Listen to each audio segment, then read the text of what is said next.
Can you give me my drink?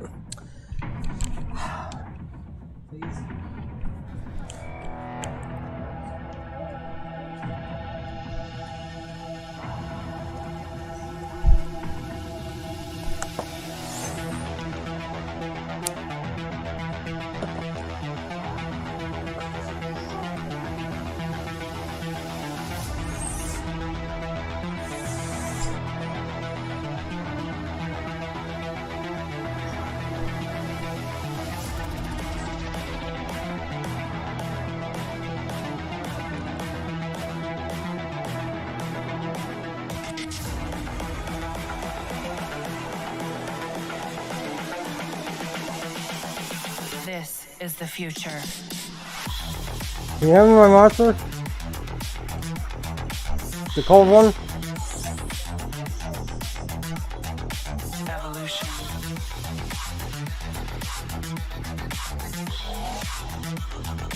This is the future.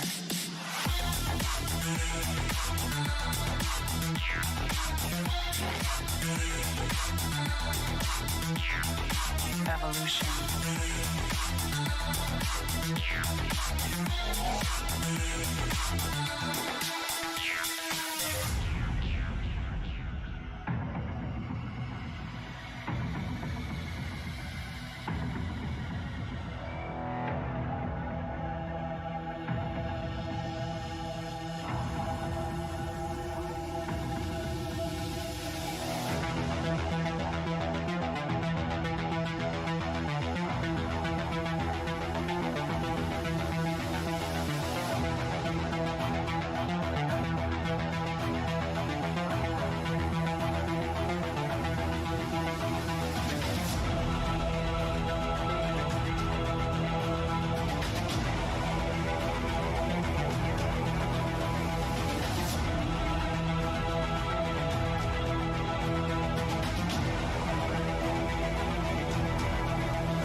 This is the future.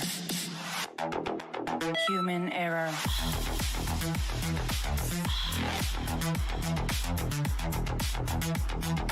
Evolution.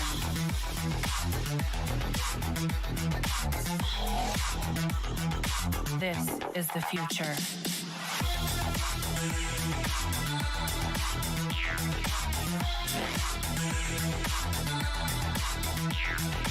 Evolution.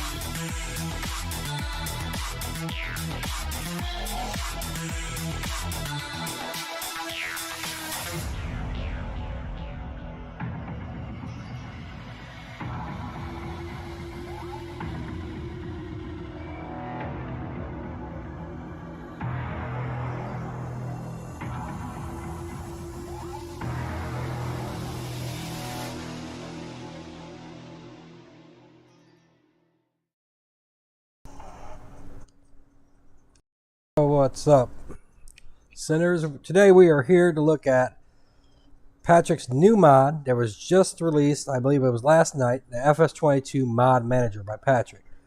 The link is on the bottom of the screen. We're going to hold up for a second in case anybody needs to write that down or copy and paste or whatever they can do.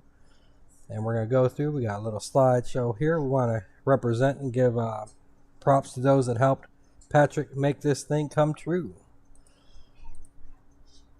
First up, we have our mod testers. We have Caveman Customs. We have Farming Sinz. I think I know that guy. Mad Mex M Gaming, which will be in the house tonight, along with Patrick. Harb's World. He's got a great channel. Check him out. Nick the Hick also has another great channel. Hey, Caveman, how you doing, buddy? We got Deadeye, Game 3 King, Paul,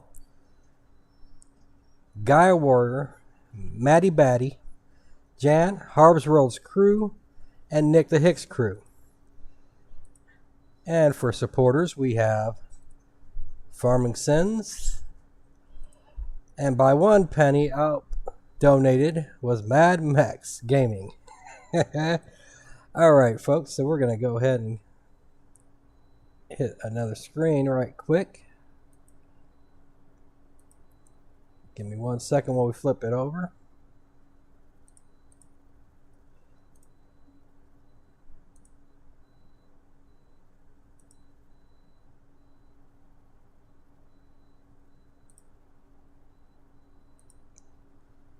Hey guys, the mic is live. And Hey everyone. we're gonna go to camera 1. What's up, everybody? All right, so real quick, before we get going, Pat, tell us a little bit about yourself. Well, I am a developer. A software architect. I design programs for accounting and electronic health records for doctors. Pretty much a little bit of everything. Those are my recent things, but I've done hardware, software, troubleshooting, technical support, quality control. Just a whole host of things. I've probably held every hat in IT you could probably imagine. But I like woodworking too, so who knows? Cool. So, what motivated you to create this mod? Oh, I was on the technical crew for Nick the Hick, and I managed the FS22 or FS19 server, and I was always having to remote into the Nick the Hick's crew to help them pull down the latest mods and it's just generally kind of a pain. Not to say that the crew is a pain, but just could be automated. And I wanted to basically make my job go away. You know, so I created this program to scratch an itch and make my pain go away. That was the purpose of this program.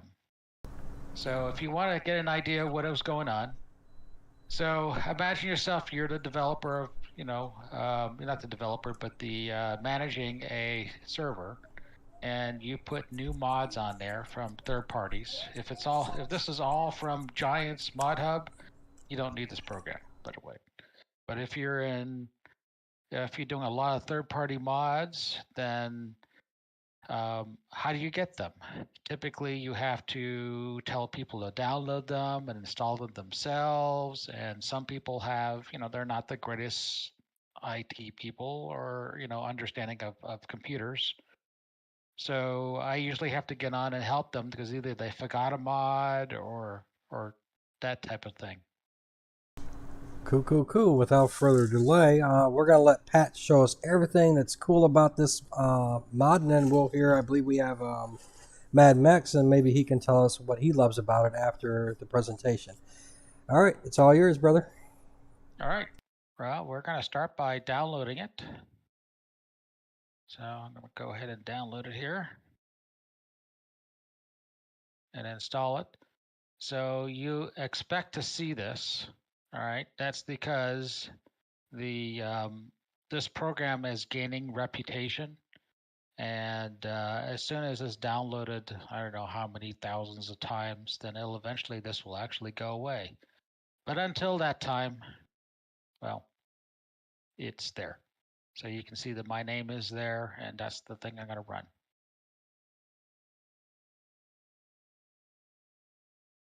So I'm going to go ahead and put the shortcut on the desktop. Tell it to install it. I don't need to see the README, and I'm just going to go ahead and run it. So when you first start, this is what you're going to see. All right. So when you're mapped to the default folder, as a matter of fact, here we go. This is what you'll probably normally see. You'll see there's an arrow says that you're mapped to the default folder. And if I click on this button, it will start Farming Simulator in the default folder. Now, typically what I would do if I was, for example, connecting to Nick the Hicks or another dedicated server, is I would add another button. And let's choose something. I'm going to call it server. All right. I'm going to connect to a server. And then here you would put an actual, actually, let's go back one here. Let's do this for a single player. Let's say I am going to let's do a CAS64 map. All right. So the CAS64 map, what should we do? Almost a farm? That just came out, didn't it? Yep. Yeah, it did, didn't it? So I'm going to go ahead and grab that. And I'm going to rename this guy real quick.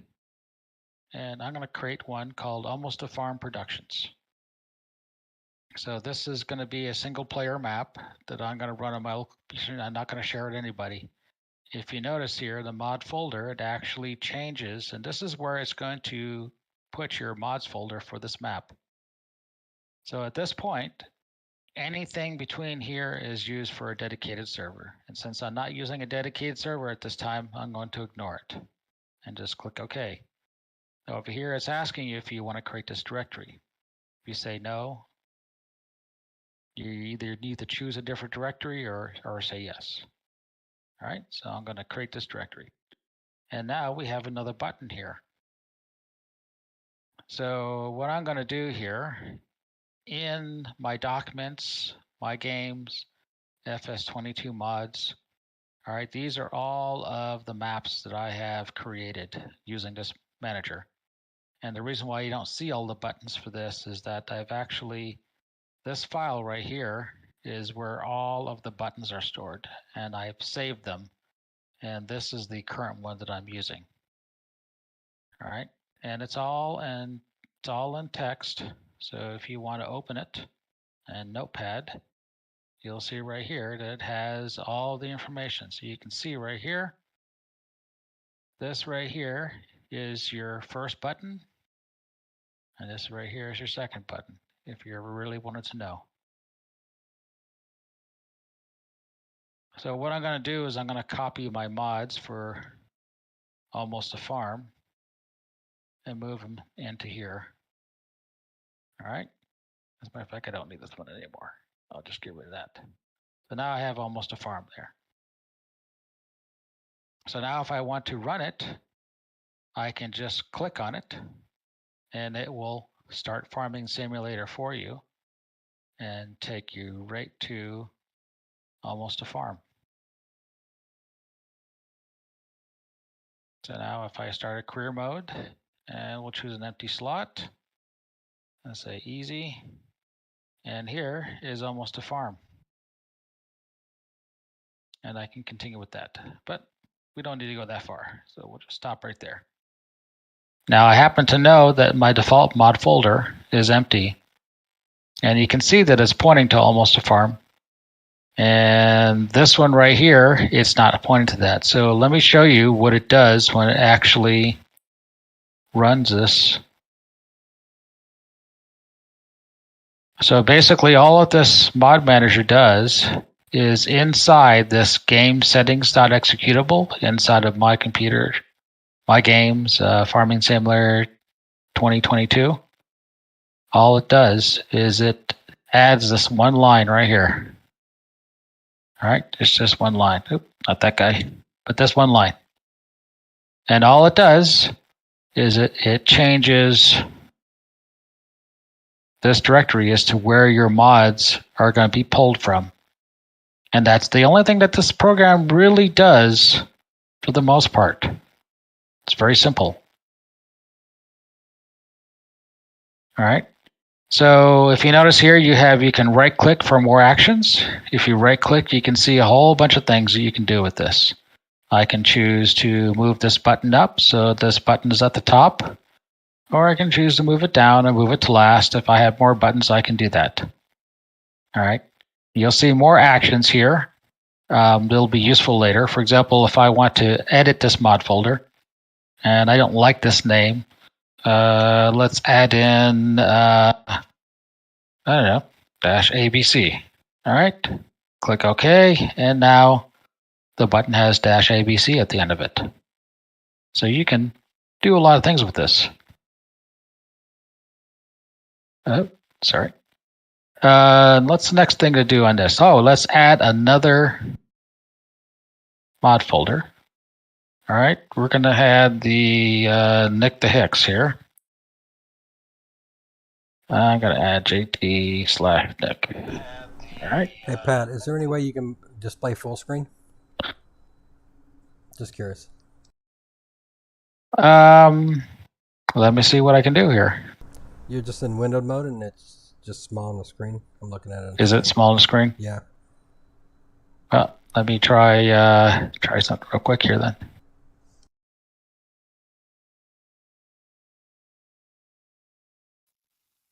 That better? Oh yeah, now they can actually read what you're doing. All right. So now we can put then, JT Nick, and I'll just call it JT Nick 1, and now I got to find what that URL is. Hold on a second. As soon as I get that, I can paste it in. I can't remember it now off the top of my head. All right. Well, anyhow, the idea is in the dedicated server URL, you're going to put in a URL that is similar to this, right? This is a fictitious URL. It doesn't go anywhere. It doesn't exist. But this is what you're going to paste, something like that. This button right here will tell you if you happen to own the dedicated server, this is how to enable it and extract it. So you can look at this screen and figure that out. So usually I put that in, I leave these two checked so that it'll automatically pull down some updates. And then what I like to do, let's say this, for example, this is the JT Nick server. The game name is JT Nick. All right, it starts with JT Nick. And then whatever. Sim, I'm going to send you the URL for the server. I'm going to send you the URL.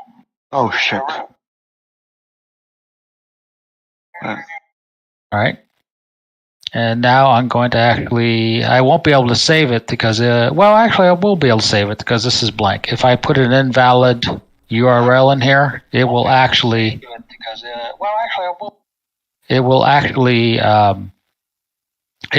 test that URL to make sure it's valid. All right. So what I'm going to do here is I'm not going to save this, but I'm going to cancel out of here, and I'm going to close this for a second. I'm going to go back into mine. Where is that mod manager here? I'm going to delete this one because I don't need it anymore. And I'm going to put my original one back in there. So now when I open it, you'll see these are all of my maps that I use. And the ones that are connected to a dedicated server are actually, you can see they're indicated. You're not streaming. I'm not streaming anymore? Oh, no. Nope. Oh, it's because I closed it. Here we go. Does that look better? Yep. All right. So this is what mine looks like. And you can see that I have quite a few maps. Here on the side, you'll see that looks like a couple of people there. These are all dedicated servers that I can connect to. Now, the beauty of this particular mod manager, let's go into here, and let's go into the JT Nick one, and let's just delete a few mods. Just pretend that all of these mods were added in by the administrator, which in my case would be me and the server. All right. And if all I wanted to do was just to update it, I would right click and I could choose update mods. Or I could just click on it and it will update and then start Farming Simulator for you. So let's do that. And you can see right here, it found 10 mods ahead to download. And now it's starting Farming Simulator because I'm only sharing this application, you're not seeing that. Yeah. The pop-up window didn't show. Right. Right. Let me see. So now you can also go in here. You'll notice that there's additional things. Like, for example, when I clicked on the button, it updated and then ran Farming Simulator. If I only want to update, I can right-click and choose this one. If I want to re-download all of the mods, I can choose this. Rarely will you ever have to use this. If I want to actually open the browser to the JTNIC server, I could use that too. All right. And let's see here. Also, you can choose to delete a mod if you wanted to. In this case right here, if I choose to delete it, I can say, do I want to delete this folder? And do I want to remove the folder and the mods? Well, I can uncheck that. It will just remove the button and then keep the folder and all of the mods. So I'm going to choose no because I don't want to delete it. And the one thing that I am the most proud of is the ability to export a mod folder button. So for example, I'll take that. I will, let's see, where do I want to export it? The desktop. So what do I call this? I'm going to call this the JTNIC button.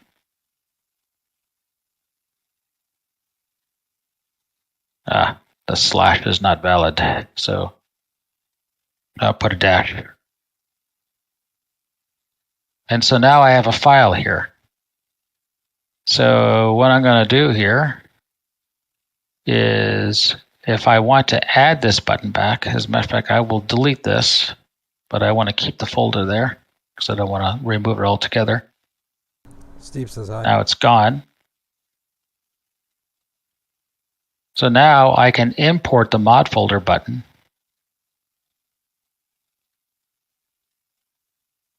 It's in desktop, that's right. Where's desktop? Here it is.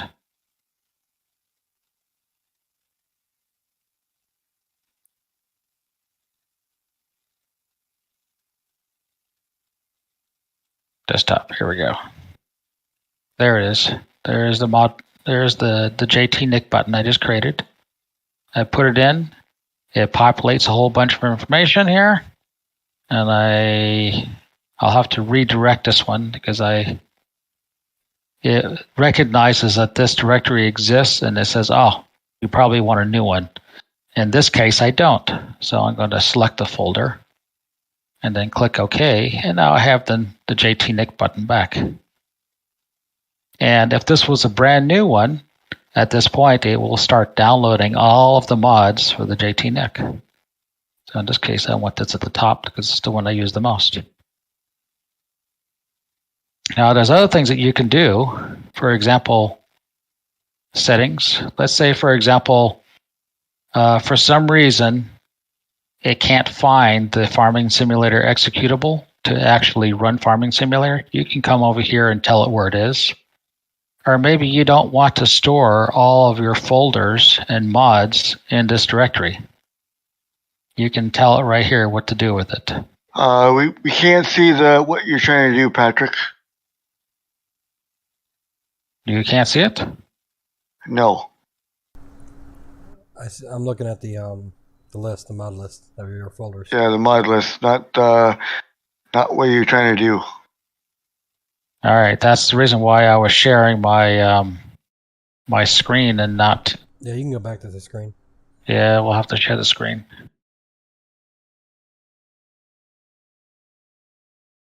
So here we go. This is what we're saying. In the settings, you can see that this is where you would put the location of the Farming Simulator 22. Most of the time, and as a matter of fact, if you're using Steam or the Giants installation, it will find it. If you download it through Epic, it probably won't find it, so you'll probably have to tell it where it is. If you want to show where your folders are located, let's say I don't want to actually create my folders in here. For example, like these, this is the directory where it's going to create all of these folders. All right, this is where it is. I can choose different schemes or skins, whatever you happen to like. I happen to like Windows, so that's where I'm going to keep mine. You can change your in-game name. I find it to be inconvenient to do it through Farming Simulator, so I change it here. And you can also enable the development console just through this. And this is just the About box. Just tells you who made it. You can email me if you think you have some questions. I'll try to answer them. And here's my, you can tip me also. I think that pretty much sums it up. Did we show how to do the send somebody a mod button? We did.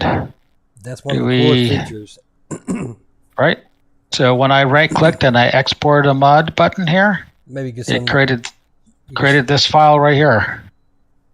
So you can take this file and you can email it, you can send it by Dropbox, whatever you want to do. It's a very small file. So if you look in here, it's only 139 bytes. It's very small. You can send it anywhere. And that right there will allow that person to download the mods for the JTNIC and to log in.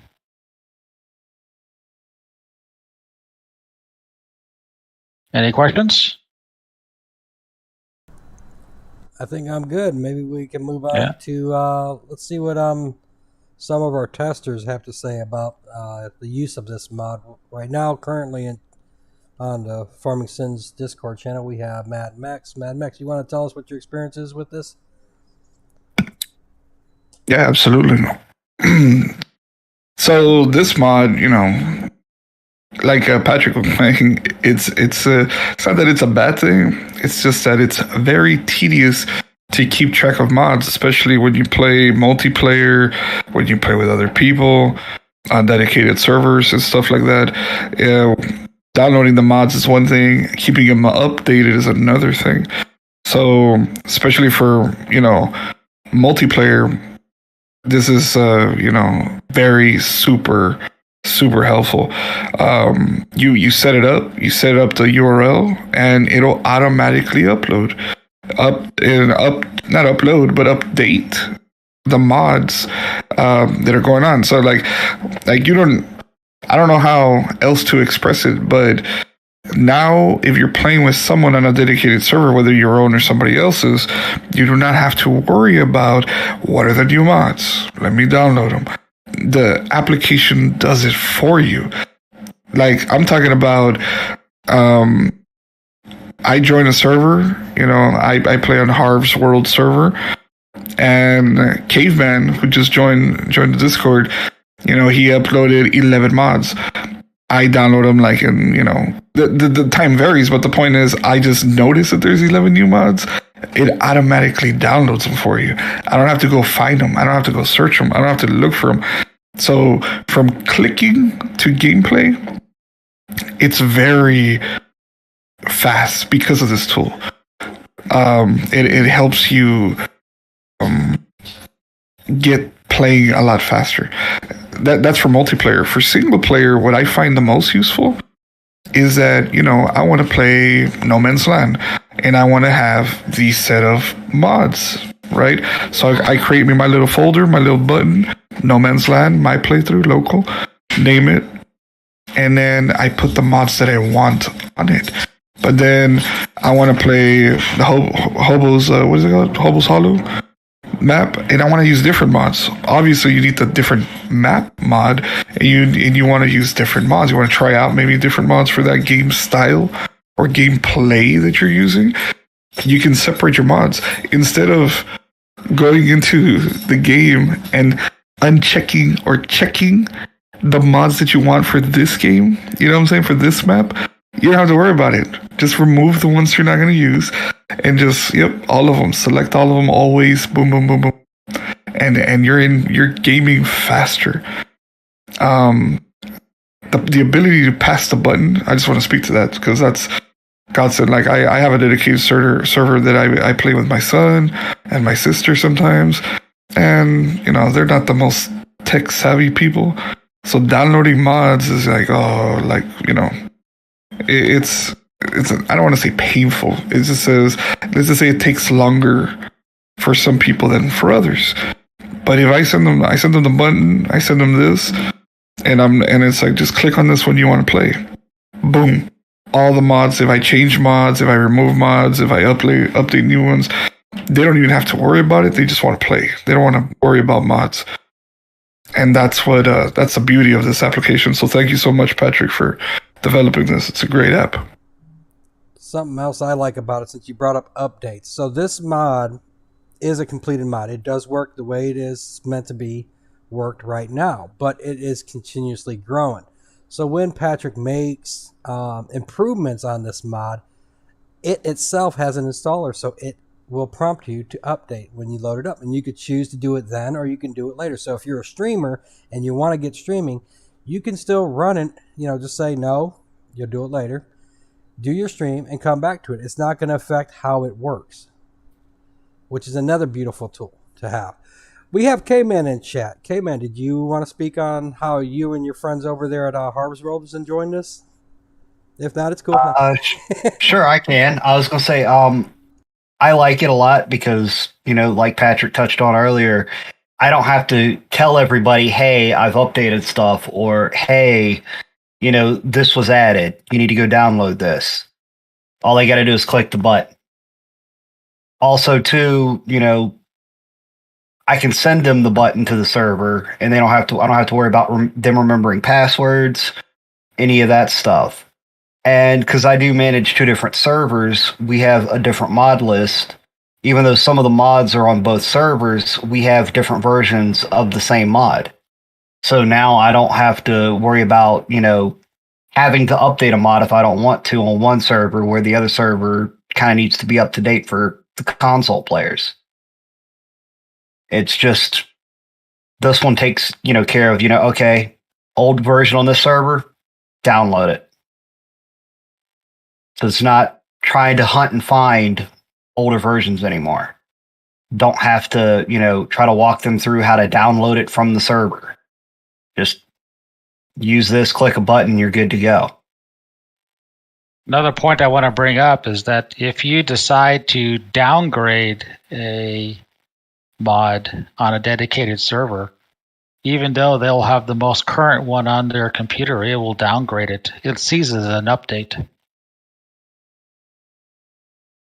Now, speaking of the update, now there is one caveat, wasn't it? With some of the modders aren't changing their revision numbers, so there's a special protocol for that too, isn't there?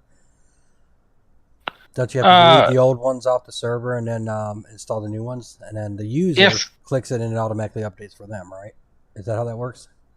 Yeah, I mean, what happens is that the what I use to determine whether there's an update or not is I use the author's name, the version number, and the file name. If any one of those 3 have changed, then I see that as I need to delete that mod and re-download it. Yeah, I just figured I'd bring that up just so if somebody runs into that, it's not the mod manager that is broken. It's just things weren't updated on the mod side of it. Right. And that's why when, for example, when I have a right click and it says re-download all mods, I put that in place as an easy way to say, I don't know what's wrong, just download it all again. And this has passed testing. Patrick had about 20 or more people testing this mod manager. If you do find any issues or questions or concerns, you can always hit that little blue eye at the top of the app there, and his email address is in there, and you're more than welcome to send him any information. If it's doing something weird, maybe include a screenshot so he has a better idea of what's going on. And if need be, maybe you guys can connect via Discord if the conversation needs to happen in regards to it. All right. Anything else we need to add? Oh, sorry, go ahead. I welcome suggestions too as to how to improve it. I am adding things all the time. As a matter of fact, you'll see a little preview here. I'm adding a log viewer. Oop, is it working? No, it's not working. So that's why I haven't released that piece of it yet. That tells you right there. Did we show the catch clearing and the log clearing? Did we cover that? Oh, no, we haven't. Okay, so I'll let you go over Ever that. have somebody tell you that you need to clear your shader cache? Does anyone know where the shader cache is? I can honestly tell you that I didn't when I first started playing. So this is a nice little way to clear the shader cache without having to know where it is. The same thing for clearing the log file. So those are two additional things that, if the computer is doing, if Farming Simulator is doing strange things, sometimes the best way to start is to clear the shader cache and the log file. I will add a caveat to the shader cache, though, that after you clear the shader cache, you may find yourself a little bit of lag while Farming Simulator rebuilds the shader cache. You'll probably see that lag more so on a slower computer than on a faster computer. For example, mine is I just updated my computer. I see absolutely no difference between when it's deleted and then when it's not. And that goes away in a few minutes, I assume. Yeah. I've done it, haven't had any issues on my end. I can't tell if you're effective how long it's going to be, but it's not going to be very long. Well, I can say I did test it without using a high-end GPU, and it took about 5 minutes to rebuild the shader cache, which is not bad. Oh. And so when you say not a high-end GPU, what GPU did you use out of curiosity? A 770M. Holy smokes. That's old. With that generation i7 processor and 16 gigs of RAM, running all on a hard drive. It took 5 minutes. Wow. And that technically shouldn't even run the game. And again, that's almost painful. And that's going to depend on your equipment that you're working and possibly, I'd imagine, how detailed the map is too, correct? Yes. Yes, that was on, dang it, I can't think of it, Elm Creek. That was on Elm Creek. Took 5 minutes. I hate to see what it'd be like on a 16x map. Well, you also got to think, too, that if you download the game from Steam, it's not going to run on that hardware anyway. It's going to tell you your hardware's too out of date. So, literally the definition of a potato.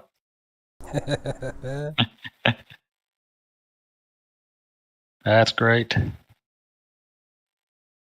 All right. Anything else we want to add to this before we decide to close the stream? I'm good. You guys good? Ask some questions, everybody. All right, go ahead and ask some questions. On the chat. No, I'm telling the people in the chat. Did I miss something? No. I'm just trying to motivate the crowd. You know what I'm saying? If nobody has questions, we're assuming everybody has it already. Everybody loves it. Yeah, I gotta look at it. No, it's a great tool, man. Really, really. Mods are a big part of this game, and it's unfortunate that the game itself doesn't supply something to manage it. Like, I guess it's not the intended purpose to have multiple maps with multiple mods packs or selected. But if you play with your friend, you want to have different mods. If you play with the other buddies, you want to play with different mods. If you stream, you have different mods for that. And now this allows you to manage them. Thus the name, right? Mod Manager. All right. Not only that, there are some mods that actually interact with each other.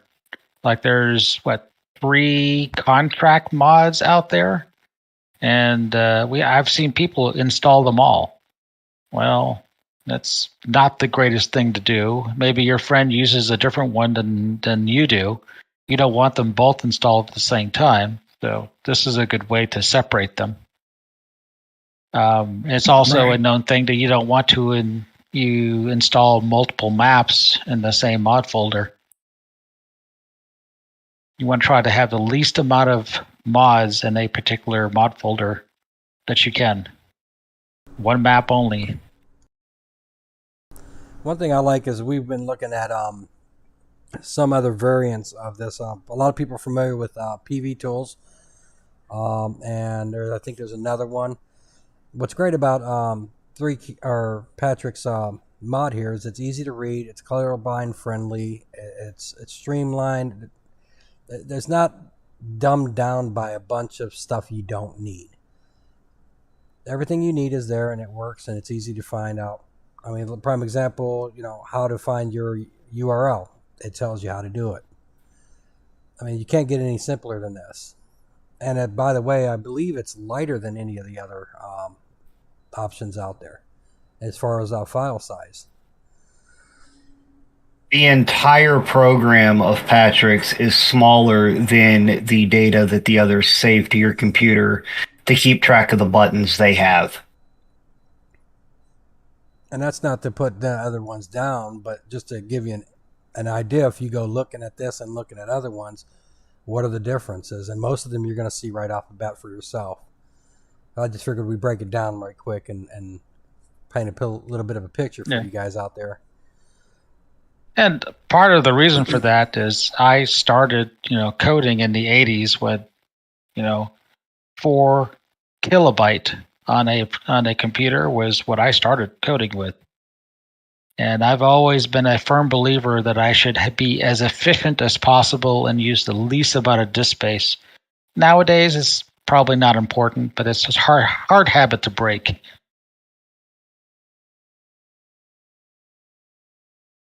I might also add that you will not find any adware or any graphics telling you to buy something or go somewhere. Or nothing sneaking around your computer messing with things, no viruses, none of that nasty stuff. If you notice that I didn't put the tip button in something that's in your face all the time, it is in my about box. And that's the only place it is. You have to go looking for it. I'm not looking for people to pay me, massive amounts of money. It'd be nice to have a little bit to help support the program. And it costs me at least $100 a year to support the certificate that it takes to not mark this as a virus by Microsoft. So it'd be nice to be able to support, at least get $100 a year to offset that. Plus the tools that it takes. The tools that I made this in actually runs me $1,000 a year. So it's not dirt cheap, but it's there. It's nice to have a little money to offset some of that stuff. Oh yeah. If you guys are good to go, I'll go ahead and kick this over to the end of stream, and I'll be back with you guys in a few minutes. Anything you guys want to add before we head out? If you like it, go send them something if you can. Help support it if you like it. Yep, share the mod, donate if you can to help support him, because this mod will continue to grow. He doesn't have much time in a day, but he's investing it to make his life and everybody else's life easier in farming community. So if you can drop a dime or whatever, do what you can. We appreciate it. To all the testers out there, thank you guys for everything you guys have done and passing on issues along the way during testing, and to the supporters, which are all here right now. Thank you guys. You guys rock. All right. If you guys want to say your goodbyes, I'll go ahead and kick it out to our ending, and then I'll mute your mics, and you guys will be free to talk, and I'll be back with you in a few minutes. All right. Thank you very much for coming to watch. Thanks for watching. Thanks for watching, everybody. Have a good one.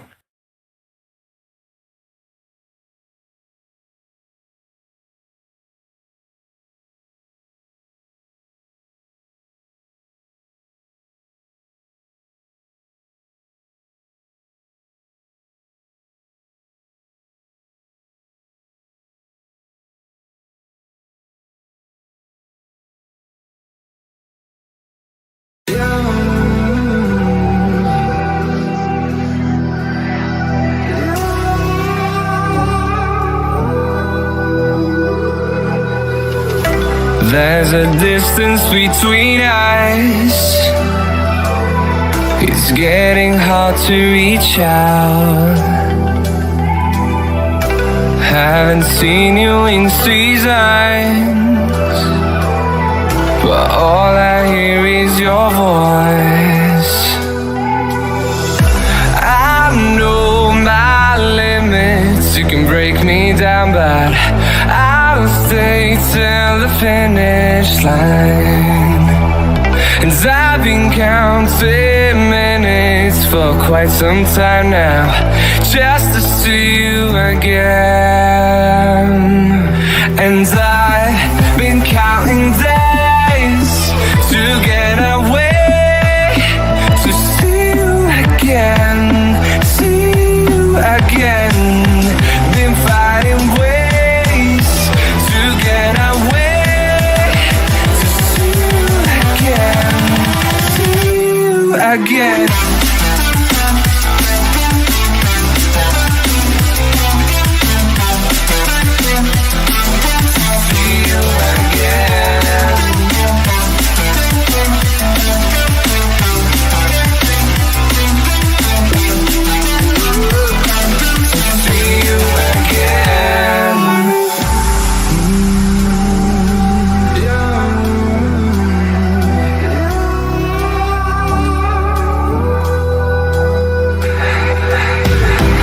We got millions of reasons to let it all go.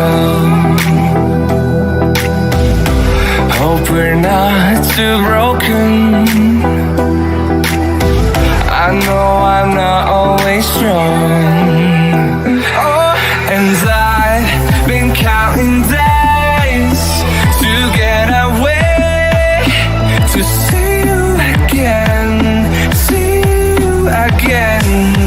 Been finding ways to get away, to see you again, see you again.